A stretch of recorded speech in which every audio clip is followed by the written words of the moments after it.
10 things about the Philippines that shocked the world. In the Philippines, one karaoke song got people killed. My Way sparked so many murders, they had to ban it. Why? Because when men are broken, and ignored, respect becomes lethal. One wrong note feels like war. But here's the twist, those same people still sing. In bus stations, under bridges, while starving. Why? Because in a life full of suffering, music is the one thing they still own. So yeah, this isn't just about karaoke. It's about pride, pain, and a country that refuses to go quiet, even when the world tries to shut it up.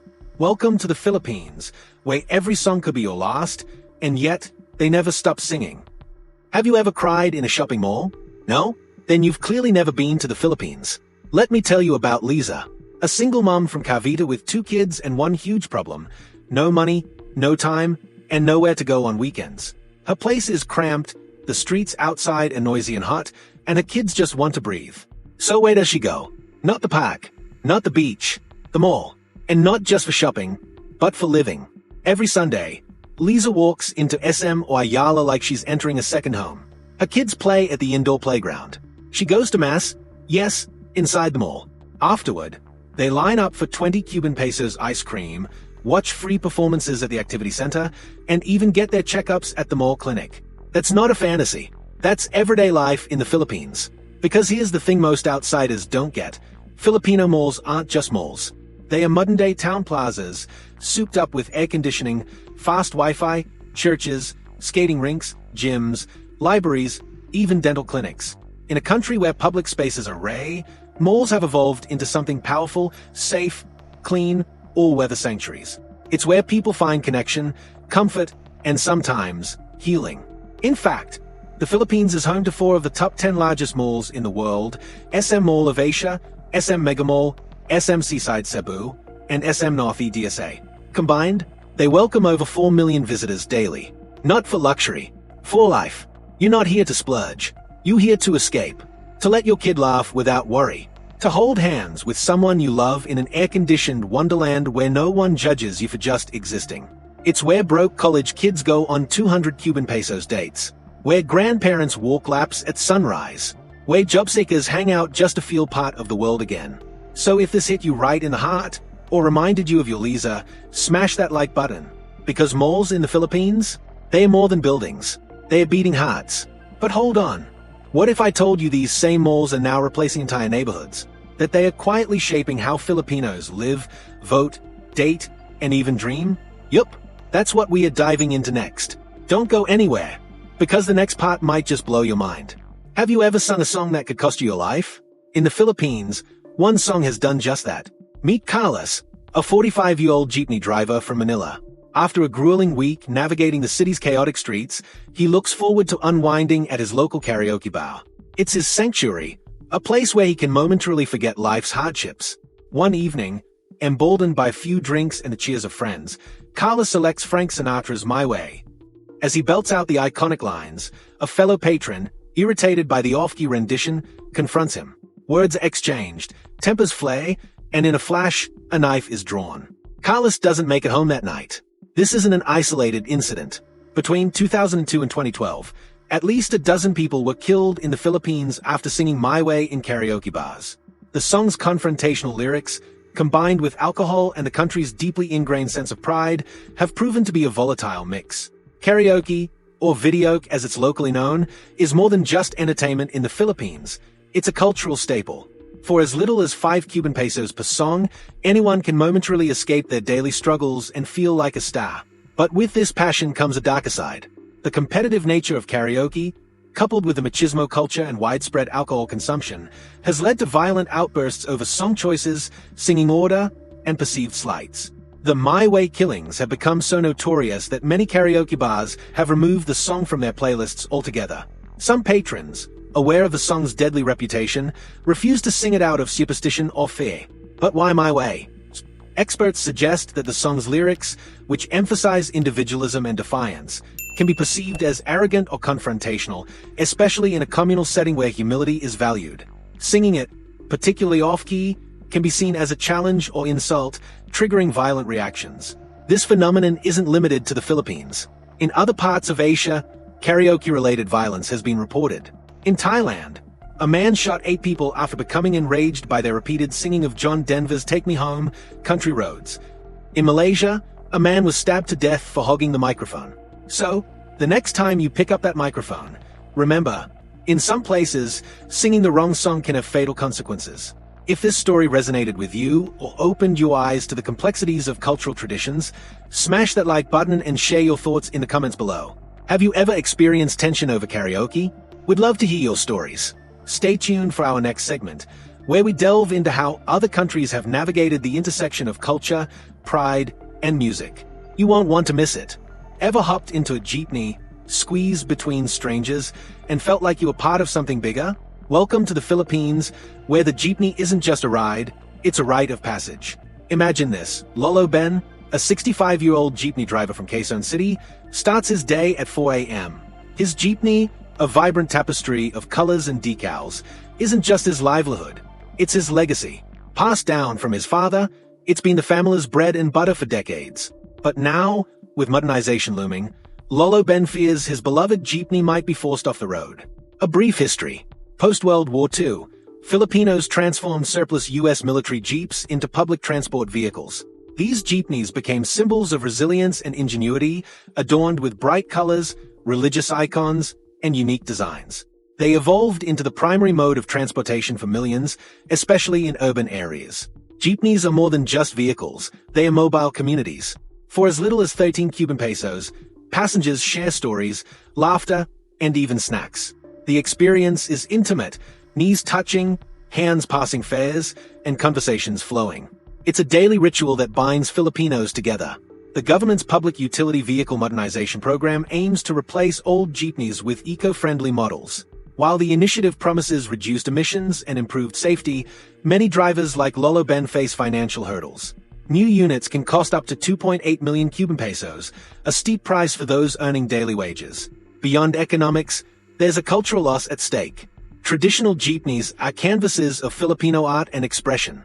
Modern replacements, though efficient, lack the soul and character of their predecessors. The fear is not just about losing a vehicle, but erasing a piece of Filipino identity. Have you ridden a jeepney? Do you have memories tied to these iconic vehicles? Share your stories in the comments below.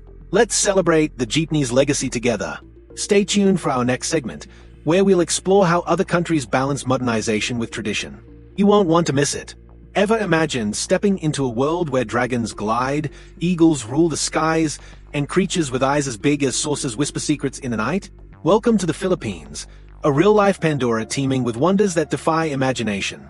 Let's journey with Miguel, a young biologist from Cebu. As a child, tales of mythical creatures filled his dreams. But it wasn't until he ventured into the dense forests of Mindanao that he realized the myths were real. High above the canopy, the Philippine eagle soars, a majestic raptor with a wingspan reaching 7 feet. Known locally as the Haribon or King of Birds, this eagle is not just a national symbol but also one of the rarest and most powerful birds on Earth. Yet, its reign is threatened. Deforestation has decimated over 70% of the Philippines' forests since the 1970s, pushing these eagles to the brink.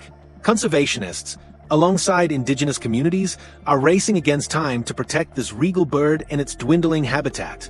In the heart of Mindanao's forests, Miguel spotted a flash of color darting between trees. It was the Mindanao flying dragon, a lizard capable of gliding up to 30 feet using wing-like flaps. Its vibrant hues and aerial acrobatics make it a spectacle of nature. Though not currently endangered, habitat loss poses a looming threat to this unique species.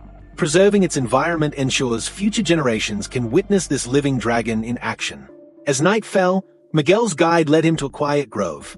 There, perched on a branch, was a creature straight out of fantasy, the Philippine tarsier. With eyes larger than its brain and the ability to rotate its head 180 degrees, this tiny primate is both adorable and enigmatic. Tarsiers communicate in ultrasonic frequencies inaudible to human ears, allowing them to converse secretly in the dense forest. However, their sensitivity makes them vulnerable. Captivity often leads to stress-induced behaviors, including self-harm. Sanctuaries like the one in Bohol, established by Calito Pizarras, offer a haven for these delicate beings. The Philippines' rich tapestry of life is unparalleled, but it's under siege. Urbanization, deforestation, and climate change threaten these wonders. Yet, Hope remains. Communities, scientists, and everyday heroes like Miguel are championing conservation efforts. But they can't do it alone.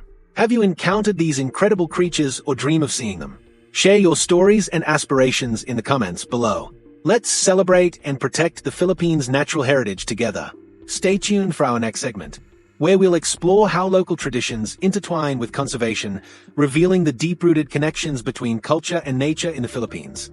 What does it feel like to live where space is a luxury, silence is a myth, and survival is a daily performance? Welcome to Metro Manila, one of the most densely populated cities in the world. Not just dense in numbers, dense with pressure, hope, heartbreak, and surprising joy. Now, walk with me into the world of someone who'll never trend, never go viral, but whose story might just hit you in the gut. Her name? Insyd, a 9-year-old girl with hair always tied in a messy ponytail and dreams bigger than the skyline of Makati. She lives with 5 family members in a 10-square-meter room next to a leaking sewage line under the LRT tracks. Every night, Insyd climbs to the roof, where it's quieter. She looks up at the stars and whispers, "One day, I won't have to pretend we are not hungry." Gut punch, right? That's reality in a city where over 41,500 people live per square kilometer. That's tighter than Tokyo, denser than Delhi. Yet somehow, the people here still smile. And I mean genuinely smile. Imagine trying to breathe in a city so packed that even air feels rented. And yet, every morning, Insyd walks barefoot past jeepneys, potholes, and flooded alleys with the brightest smile you'll ever see. Why? Because her mother told her, "Anak, kung wala kang pera, dalhin mo yung enjitay mo." If you have no money, carry your smile. It's not just resilience. It's defiance wrapped in grace. Manila isn't just overcrowded. It's overflowing. With hustle, jokes shouted across sari-sari stores, neighbors who treat each other like blood, and dreams that refuse to die, even when hope is expensive. Let's break it down with hard facts. Over 15 million people jam-packed into Metro Manila, a sprawl originally built for less than half that. Traffic that eats 5 hours of your day. Flooding that washes away weeks of work in a night. Rising inflation that hits the poorest the hardest. And still, Filipinos thrive. But here's where the tension builds. There are no safety nets. No health insurance. No reliable housing. If you fall behind, if you get sick, if your roof collapses, you're on your own. And yet, people move forward. Because stopping isn't an option. Now listen closely. This part will stay with you. One rainy night, Insyd's roof caved in. Her school bag? Gone. Her little brother? Hurt. Her drawings? Soaked in mud. And for the first time, she didn't smile. She sat in the corner, arms wrapped around her knees, trembling. Then an old Tahoe vendor walked over. Wrinkled hands, tired eyes. He handed her a cup of warm Tahoe. Wag kang iyak, hija, minsan, ang boha ang nagtuturo sa tin lumango. Don't cry, child. Sometimes, the flood teaches us how to swim. That's Manila. Not perfect, but profoundly human. If that moment hit you, smash the like button right now. And tell me in the comments, what city broke your heart, but made you love it anyway? And don't go anywhere. Because up next, we are diving into something wild, a karaoke song that's literally gotten people killed. Yes, killed. You're gonna want to hear this. What if I told you that a tiny beep on a Nokia 3310 once held more emotional weight than 1,000 likes on Instagram? Welcome to the Philippines, the undisputed texting capital of the world. Back in 2007, Filipinos were sending a staggering 1.39 billion text messages daily. That's more than the combined daily texts of the United States and Europe at the time. But behind those numbers lies a deeper story. There's this woman from Bohol, Rosalinda. Every single day, at exactly 5:15 a.m., she'd pull out her beat-up keypad phone and type the same message. Inga Palagi, Anak. Mama's always praying for you. On the other end of that message was her 24-year-old son, Jomo, sweating under the Dubai sun, working double shifts at a construction site. He said those texts were his only reminder that someone still saw him, not as a worker, but as a boy. In a country where over 2.2 million Filipinos work overseas, texting evolved into something sacred. It became their digital lifeline, the one string keeping broken families whole. But it didn't stop there. When data plans were still expensive and unstable in rural towns, SMS ruled. Even today, Filipinos in the provinces use SMS as a lifeline to coordinate harvests, update loved ones, or even fall in love, all on 160 characters or less. Of course, things have changed. Now, it's Messenger, WhatsApp, Viber. The game's evolved, but the heart remains. Free texting apps like Unlipinas and free SMS Philippines now let OFWs send unlimited messages without worrying about load or internet. Think about this. The average Filipino sends over 600 texts per month. That's about 20 heartfelt messages per day. And in this world of digital noise, that's one of the highest rates in Southeast Asia. But here's the twist that hit me hard. One rainy afternoon, Rosalinda didn't get a usual reply from Jomo. Hours passed, then days. She skipped meals, didn't sleep. Her mind spiraled. Then, a week later, a message buzzed in. My, phone got soaked sa ulan. Everything's okay now. I missed you so much. She cried.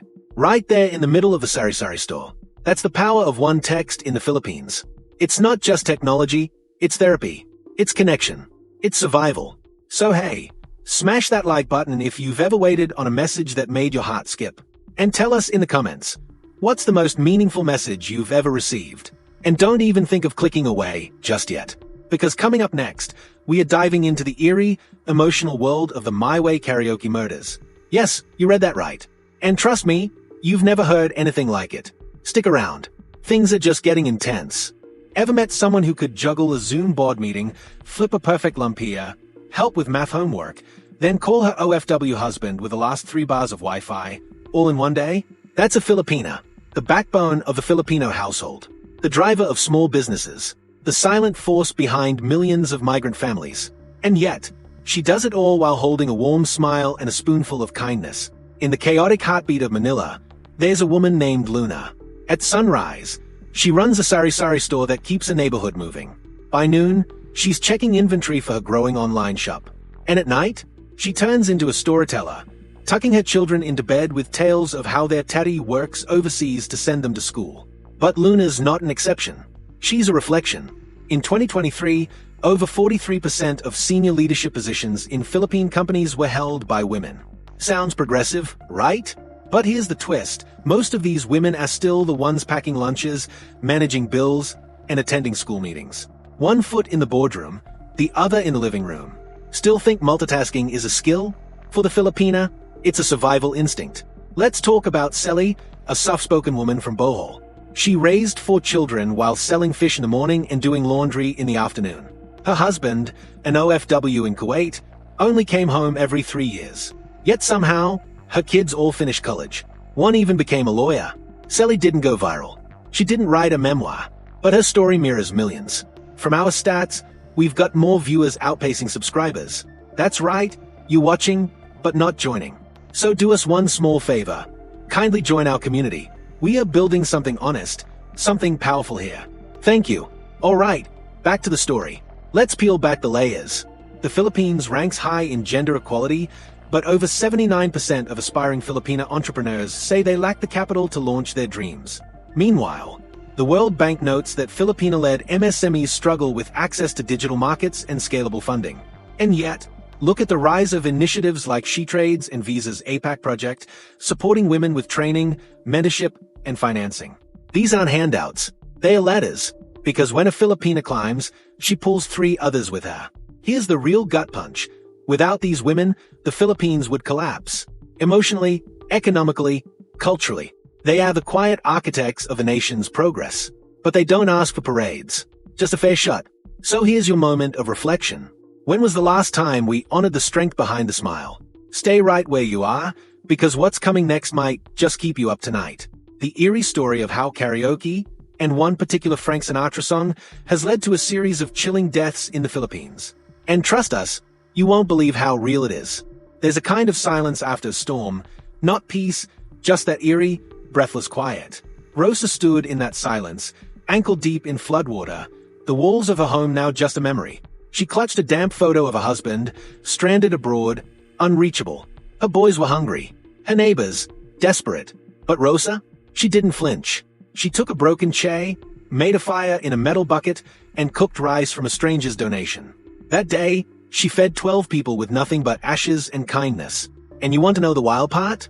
She smiled, not because everything was okay, but because she was still here, alive, fighting. This is the Philippines, a country battered by nature, but built on something stronger than storms. Here's a truth few outsiders truly grasp. The Philippines faces over 20 typhoons every year, more than any other country on Earth. It sits on the deadly Pacific Ring of Fire, with earthquakes, volcanic eruptions, and tsunamis part of everyday risk. In 2013, Typhoon Haiyan, locally known as Yolanda, killed over 6,000 people and left millions homeless. In 2022, Tropical Storm Nalgi flooded entire cities and displaced thousands. But every time, Filipinos rise. Why? Because resilience here isn't a mindset, it's muscle memory. In Tacloban, students now learn typhoon preparedness before math. In Mindoro, communities are building elevated, storm-resistant bamboo homes. Across the Visayas, locals have planted mangrove forests to absorb storm surges and reduce flooding. They don't just wait for change, they build it. Let's pause for a second, because this is crazy. From our stats, we've got more viewers outpacing subscribers. Kindly join our community. Thank you. Alright, let's get back into it. Let's talk spirit. It's one thing to survive disaster. It's another to laugh while ankle-deep in water, karaoke blaring in the background. That's no joke. Filipinos have held birthday parties during flash floods. Basketball games still tip off in makeshift courts, even if the court's underwater. Because in the Philippines, joy is rebellion. It's called Bayanahan, a cultural code of communal unity. When someone's house collapses, the whole barangay shows up. Need to rebuild? Tools are shared. No questions asked. Even kids pitch in. They know that in this country, being small doesn't mean being powerless. But let's not romanticize it too much. There's pain, real pain. Entire provinces grieve together. Mothers bury children. Fathers vanish in landslides. Yet, they choose to wake up the next day and rebuild. Again. As for Rosa, 1 year later, she opened a new sari-sari store using scrap wood and borrowed nails. It's not fancy, but it sells rice, soap, and a reminder that hope isn't lost, it's repackaged. She named it Tindahan ng Pag-asa, the store of hope. And if you ever pass through Albi, you might see her, laughing, bargaining, feeding strangers again.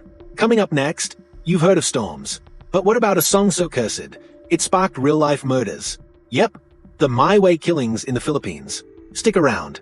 The story gets darker from here. Imagine this, it's September 1st in the Philippines.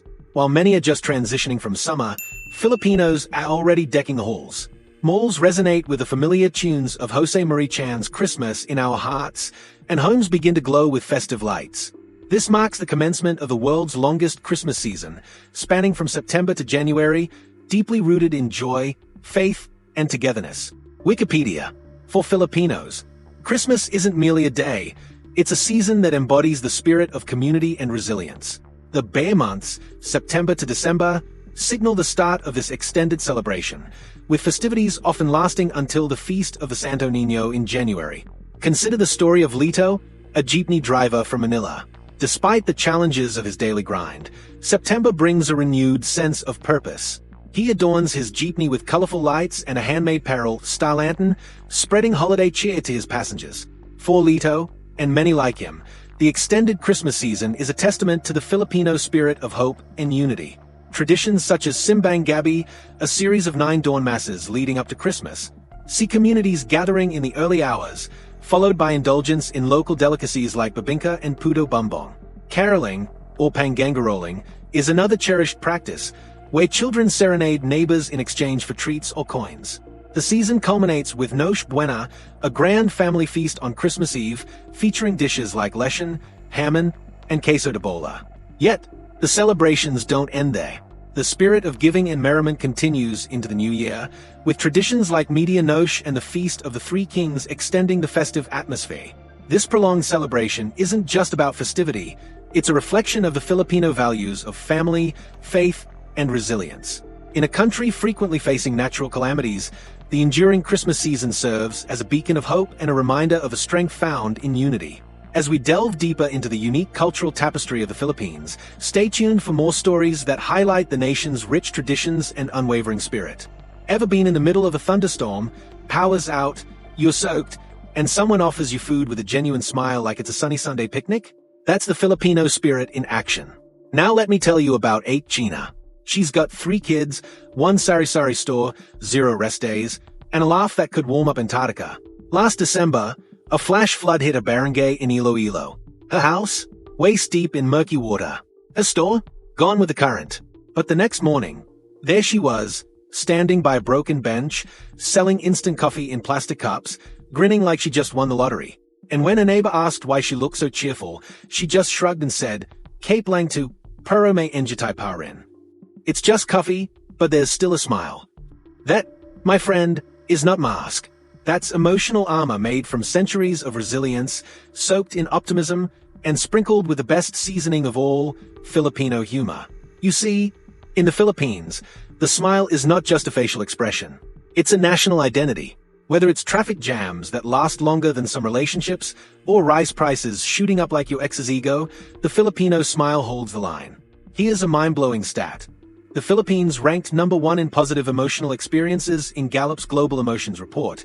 Yes, even above countries with better healthcare, higher income, and way less typhoons. And here's the twist. Filipinos are not smiling because life's easy. They are smiling despite everything being hard. That's a whole different level of soul power. But don't get it twisted. This isn't about toxic positivity. It's about courage. It's about waking up at 4 a.m. to catch a jeepney, being underpaid and overworked, and still cracking jokes with the Tinderers at the palenque. It's about knowing your roof might leak tonight, but still singing karaoke loud enough for the neighbors to rate your high notes.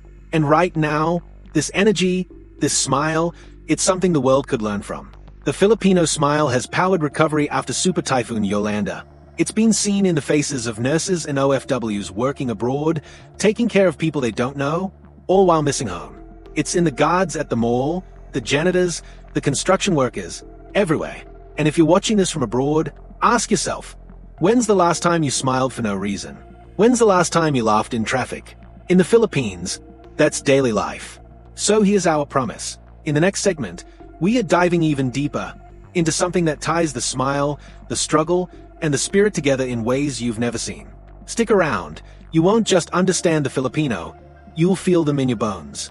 Now tell me, have you ever experienced a Filipino smile? Drop your story in the comments. Let's celebrate those invisible superpowers together.